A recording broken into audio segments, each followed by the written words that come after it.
In this quick tutorial, I'm going to show you how to effectively search for specific words in a Word document.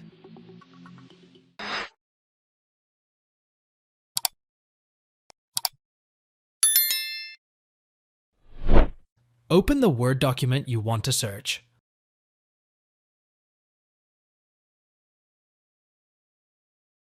Hold down the Control key and press F to open the search bar on the right side. Type the keyword or phrase you want to find in the search box. Review the results, which will show the occurrences of the keyword along with their page numbers.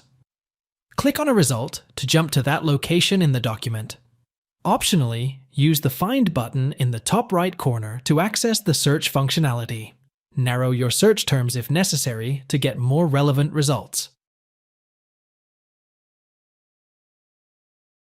Thanks for watching. If it helps, make sure to hit like and subscribe.